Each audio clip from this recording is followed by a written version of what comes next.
When Rinse FM decided my face was wasted on radio alone, they offered me my own TV show. Of course, I jumped at the opportunity and thought of no better way to kick it off than having a chat with my old mate Youngsta ahead of his upcoming night at Electric Brixton, Contact.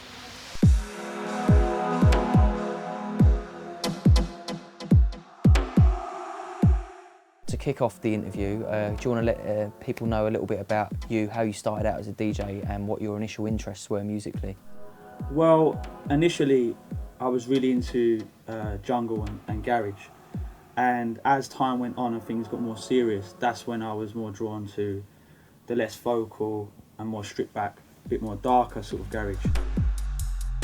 Like the breakbeat stuff came along, sort of like 138 Trek is a good example. Yeah. Things like that, and that's basically just naturally where it went for me. And then as time went on, around about 2003, I was really drawn into even more stripped back and much more space, like the loafer stuff, like early like Horror Show and Twist Up, tunes like that. Yeah. So that's what I was more drawn to. Yeah, yeah. I mean, outside of music, you used to be like really heavily into football as well. Like, what was you doing when you were growing up playing football? Well, the thing was, I was always into music, massively, but football was my other passion. You know, in school, out of school, weekends, it was just football. And it got to a point where I was doing well with it. You know, getting scouted for certain teams, playing for your county and stuff. Yeah. But then music took over more and more, and you know, late nights, drinking, smoking a bit too much, it catches up with you, doesn't it? So I think naturally the path I took was music because it felt right. Yeah. Maybe I could have. Your passion moved into that. That's where my passion went. Yeah. So that's what I followed my heart really, but I still like a kick around it. Yeah. You know. You mentioned smoking a little bit there, and like I've always known you like back in the day you were like you had a big weed habit. And I understand it got you in trouble a couple of times with the radio. Like, do you want to elaborate a little bit? Yeah, the story is really simple. It's kind of, at the time when Rinse was Pirate, we was in an East London studio somewhere. I call it a studio, it's more like a den. Yeah.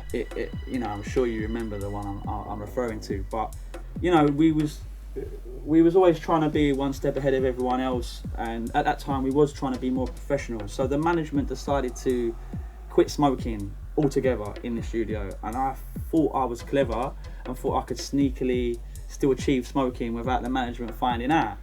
And now to my unluckiness, the management happened to come up to the studio one time after I finished the show and left the studio, and they said the whole place still stunk. So the story is quite self-explanatory.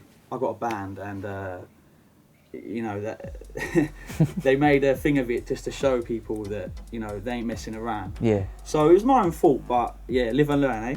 Yeah, definitely. And you've just got yourself a new slot on Rinse. So like, how did you actually like, after all of the getting kicked off, how did you like rebuild your relationship with the radio? Well, the relationship never ended. It had to be. I had to be set an example. Yeah. So, you know, I broke a rule, so you know I was young. If I can get away with saying that, I was young and immature, and I made a silly decision. But you know, I think I was let back on after I think about 5 months, maybe longer. Yeah, it felt like it was a long time. It felt a while, yeah. But I knew it was just a band, and eventually I'll be going back on there. Yeah. So you know, I wasn't worried. I knew I had to receive my punishment. Yeah. And then I'll be back on the radio.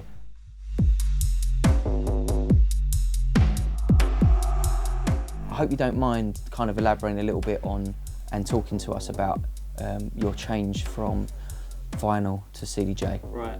Yeah. You know what? It's like anything. You need your tools to be working properly if you're going to go and use them. So for me, CD was the next best choice. Yeah. Just because you get problems with Serato. Yeah. It didn't seem secure enough for me. So the thing I found most comfortable and natural was to go to CDs. Just keeping it simple, but being able to trust that wherever you turn up, it's going to be working. Yeah, and you know, there's always some technicals that happen that you can't help. On average, I've enjoyed my shows more, there's been less technical problems, so as far as I'm concerned, I'm happy, and the music I'm playing is still being it's played off a different format, you've got people that are very fanatical about the sound of vinyl and acetate, but for me, they both sound good. As a man who made his mark predominantly as one of the scene's firstly pioneering DJs and secondly as one of the most gifted DJs, it's easy to overlook the fact that you've been producing a lot more and working and collaborating with artists that you've been supporting on your show. In a time where talented DJs are often leapfrogged by producers on lineups, was your move into production more about finding your way back up into the lineups, or was it something you naturally wanted to progress into? It was totally natural and something that I wanted to do, and it felt like the right natural progression for me, as I've always been really interested in making music and production and stuff. So for me, it just seemed like the right time. I've been working with people, like you said, some great artists, learning a lot, but it's been more in the last couple of years that I've really wanted to just be able to have full control. So rather than doing a collaboration with someone, I really want to concentrate on solo productions. But the way I like to go about it is I like to use engineers. So I'll get an engineer of my choice to work with me so I can get the best out of my mind. The ideas out of your head onto head. paper. That's right. So it's like working with who you think can translate it properly. Exactly, and working with the engineers, the people whose sound that I really like and go for. So for me, that is the way I can get the creativity on the paper.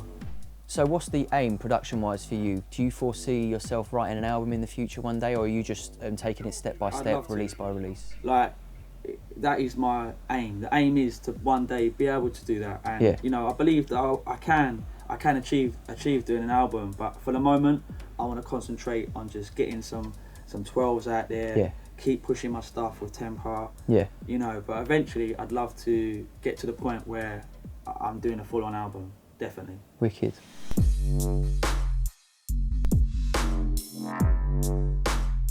We've made a trip to Brixton today to set the scene a little bit because I understand you're starting a night which you're curating the lineup for.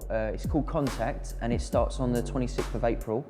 Do you want to talk a little bit about why you decided that now was the time to start a night? Well, it was naturally just happened because I felt the time was right now because of the increase in the popularity of the sound. So for me, I want to try and take things a step further and have a night that's dedicated to a certain type of sound and push things forward into a bigger venue. Since nights like DMZ went to hosting just like annual parties, how important did you feel that it was for you to kind of fill the hole that's been left by a night like that? That's kind of... that's interesting because somewhere like Forward at Plastic People every Thursday, that to me is like my local. So I can pop down there and it's near to me, so it's convenient.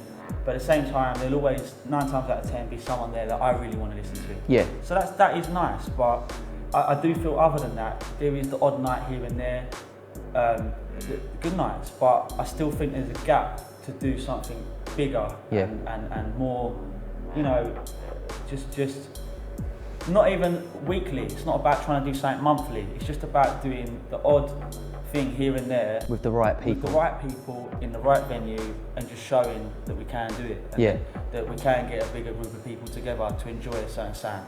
That's it. But there's definitely a gap in the market for a night like this. You're bringing in obviously the DJs, but how important is it to you to be bringing in the RC1 sound system into this venue? Well, for me, the sound is everything. I don't care about the colour of the room, I don't care about the decoration of the room. All I care about is that the room's in good shape, decent size, but the main thing for me is the sound system. Without a good sound, you can't represent what you're doing. And for me, I want to perform to my best, so I don't want a sound system letting me down. I want to be able to represent my sound in the best possible way. And for me, John, with the RC1 sound system, it's unbelievable. Thanks very much, mate. Thanks again. Always a pleasure. Never a chore. Yes, I will definitely see you at the bar.